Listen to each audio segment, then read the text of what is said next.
Hay una constante entre algunos nostálgicos de ese grupo de perdedores natos que fue la División Azul, que es decir que la División Azul fue a combatir el comunismo. Claro, porque a ojos de cualquier persona, pues bueno, o sea, el común de la gente, pues decir que vas a luchar contra Stalin o que vas a luchar contra el comunismo ruso, pues bueno, pues lo sienten como una cosa legítima, es como que van a combatir a una dictadura terrible, van a combatir a un dictador sanguinario, pero vamos a ver, eso es una manera de maquillar un poco lo que hicieron. Vamos a ver, la División Azul no fue a combatir el comunismo, ni mucho menos. No fueron a luchar para que en Rusia la gente tuviera derechos políticos o que hubiera libertad de expresión en Rusia. Ninguna de esas cosas. La División Azul fue un contingente armado dentro del ejército del Tercer Reich. Una cosa que podríamos decir para todos estos nostálgicos de la División Azul.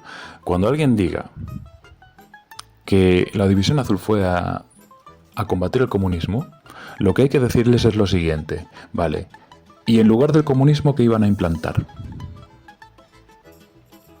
¿Qué iban a implantar? ¿Una democracia parlamentaria iban a implantar en Rusia? ¿Iban a traer libertades democráticas y bla, bla, bla, bla, y prensa libre y todas esas cosas? ¿Las iban a llevar a Rusia? No. Estaban combatiendo con el ejército del Tercer Reich, a las órdenes del Tercer Reich.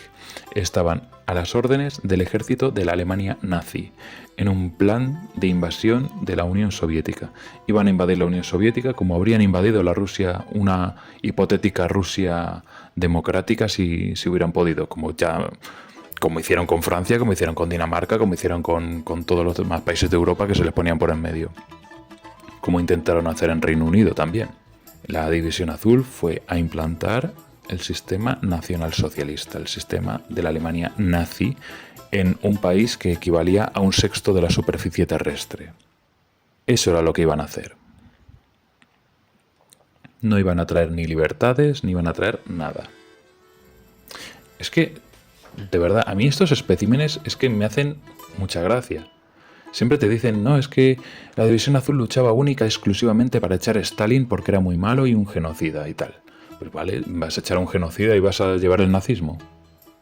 No, es que Stalin mató más gente. Bueno, yo no te digo ni que sí ni que no. Lo único que te digo ¿es el nazismo una alternativa a eso? Es lo único que digo. No, pero es que ellos no eran nazis, eran españoles que, bueno, primero, eso de no son nazis, son españoles, eso es una tontería, ¿vale? Porque una cosa es la ideología y otra es la nacionalidad. A mí yo no estoy hablando de su pasaporte, estoy hablando de a favor de qué combatían.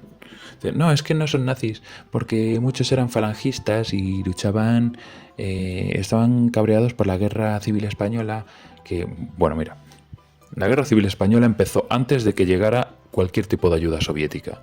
Y la ayuda soviética llegó porque la pidió el gobierno de España. No, es que en realidad no eran nazis porque quería... porque patatas. Y ya está. Estaban luchando dentro del ejército nazi y eso los convierte en colaboradores del nazismo. Fin. Esta gente, en su ensalada mental, son capaces de decirte que tú puedes estar luchando, por ejemplo, en el ejército de los Estados Unidos, pero sin colaborar ni tener nada que ver con la política exterior de Estados Unidos. Tú estás ahí por yo qué sé. La guerra, mira, la guerra se hace por el motivo personal que tenga cada soldado individualmente, ¿sabes? Todo muy bien y todo muy lógico. O sea, tú puedes estar a favor de las campañas militares nazis, pero odiando a los nazis y no teniendo nada que ver con los nazis y de hecho queriendo, yo qué sé, la democracia. Recordemos que si ese contingente de fracasados de la División Azul hubiera ganado, eso hubiera significado que que la Alemania nazi habría triunfado, repito, sobre un país que equivalía a un sexto de la superficie terrestre y que comunicaba Europa Oriental, el Cáucaso, tenía acceso a Oriente Medio, todo el norte de Asia, toda Asia Central, inmensos recursos petroleros, inmensos recursos humanos, inmensos recursos de materias primas, y que los dejaba a tiro de piedra del continente norteamericano. Recordemos que la Unión Soviética tenía fronteras con Finlandia, con Noruega y también con Corea. Comerse todo ese territorio equivalía a prácticamente haber ganado la Guerra Mundial. Y en eso estuvo luchando la División Azul.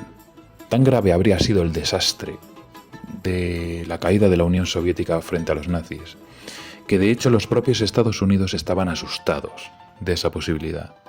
Y fue por eso que incluso los Estados Unidos empezaron a apoyar a la Unión Soviética. Llegaron a mandarles ayuda, llegaron incluso a crear películas hablando bien de la Unión Soviética. Alexander Kerensky era el presidente del gobierno provisional ruso que fue derrocado por los bolcheviques en la revolución. Ese hombre que fue el primer exiliado de la Unión Soviética, ese hombre llegó a ponerse a disposición de Stalin para combatir a los nazis. Llegó a decirle a su enemigo político número uno que le pidiera lo que hiciera falta porque había que derrotar a los nazis, porque si no, los pueblos de la Unión Soviética, incluido el pueblo ruso, habrían acabado como los indios en las reservas de Estados Unidos. Habrían acabado extinguiéndose. Porque en los planes de la retorcida maquinaria nazi estaba incluso el de la extinción de las razas eslavas, de los pueblos eslavos. Así que bueno, dejad de decir tonterías. No ibais a luchar contra el comunismo. No iban a luchar contra el comunismo. Iban a implantar el sistema nacionalsocialista en todo el planeta.